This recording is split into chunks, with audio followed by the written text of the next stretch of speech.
Hi, my name is Paige Quintero, and this is my DS Visual Arts Senior Capstone Investigation titled Mood in Photography. I was inspired to use photography as my medium because I have been interested in photography for a while now, but I've never really had a chance to experiment or explore with it. So I thought it'd be a good opportunity to do that, but also learn some technical skills involved in photography. The big question that led my sustained investigation was how can I elicit a mood through the lens of a camera? And that branched off into smaller questions that I ended up answering through experimentation in the photo shoots that I did. So one of those smaller questions was how does color affect mood? How does movement separate from color contribute to mood? And then how can I use a setup with symbols, color, and motion to convey a specific mood?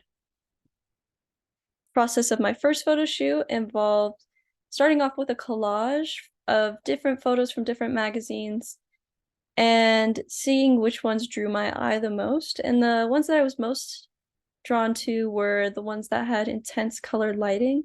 Felt like the mood was interesting in those ones. And so I decided to answer the question of how color contributes to mood. So I did my first photo shoot, which you can see down here, and I used colored gels over a lamp so that it made the white lighting into the color. I used red and purple gels, and I had started off without a flat background, which I then changed and ended up liking a lot more because of how vibrant the color was behind the model. And then so after this experimentation, I then did another photo shoot with some revision of the white flat background, and then from red and purple gels to experimenting more with blue, green, red. So these were the three final photos that I picked that I thought turned out the best and best portrayed the emotions that I was trying to get across. And then I edited them in Lightroom using color grading, color mixer, and then adjusting the light in the photos. This is one of the final pieces after it's edited and cropped. And I used a blue and green analogous color scheme because the feeling I was trying to get across was an intense feeling of longing. And blue and green together kind of create a more somber, quiet tone.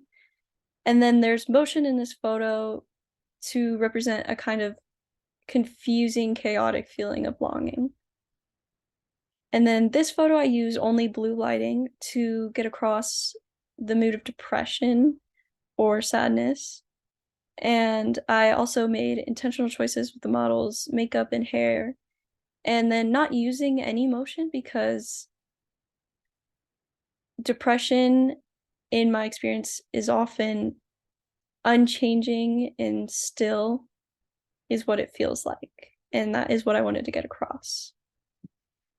And in this piece, I used red lighting, and I also used a longer exposure, and the model moved their head so that you could have on one side this feeling of trying to stay positive, and then on the other, it's the chaotic frustration that you feel inside that you're not really freely able to express. And then for my next photo shoot, I decided to answer the question of how movement affects mood. And I was inspired by Edgar Degas because he um, explored movement through ballet.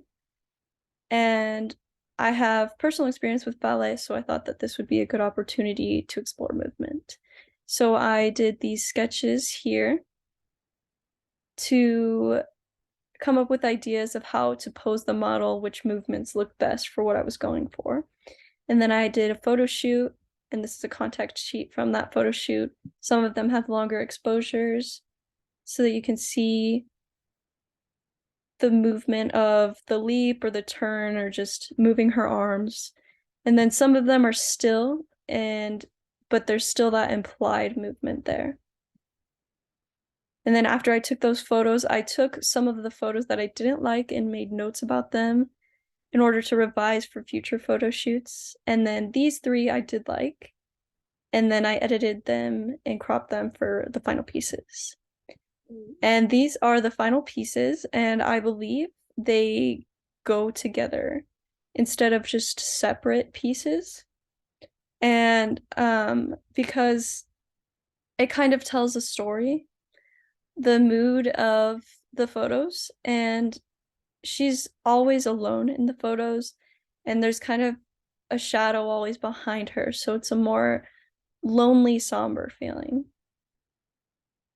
And then for my next photo shoot, I decided to explore how I could use a setup and what I've learned through the past photo shoots so far, like for color and motion and movement, how I can use that all together in a setup to portray this specific mood. And the mood I chose to portray was feminine rage. And I had done research over that topic, and the best definition that I liked about that was an embodied response to things gone wrong in the world, and specifically men wronging women. And so for this photo shoot, I decided to use symbols, specifically flowers as the symbols, and they are there to represent women's femininity, but also just women in general. And the idea was to have them surrounding the model, the woman, and they would be kind of destroyed and trampled over. And she would be in the middle grieving these flowers and feeling betrayed and angry over what has happened to them. And so this is the photo shoot after coming up with these ideas. And you can see the flowers around the model. And then the flower that she is holding in her hand is the black dahlia, which symbolizes betrayal. And then also the red colored lighting for anger. And then I have not finished editing these pieces or picking out which ones I like the best, but these are possible final pieces that I liked because of either the movement or the angle or the composition of where the flowers are, and the anger portrayed in them by the lighting or the color. And final thoughts and what I've gained and learned. I think I answered my big question of how I can elicit a mood through the lens of a camera. And really, that's through a lot of things. That includes color, motion, composition, angles, anything that contributes to that mood that you're trying to get across. And it can be more complex. It was more complex than I originally thought, because colors like blue, you can have them by themselves to represent sadness or depression, but then you can also pair it with another color like green to get that more complex feeling that I had in the beginning, like longing. And I've also learned some technical skills like editing and adjusting settings on the camera based on lighting, based on the surroundings and the colored lighting that I had. And I've also learned how to better document my process and better portray ideas that I have and better able to get the idea across to the viewer. Thank you for listening.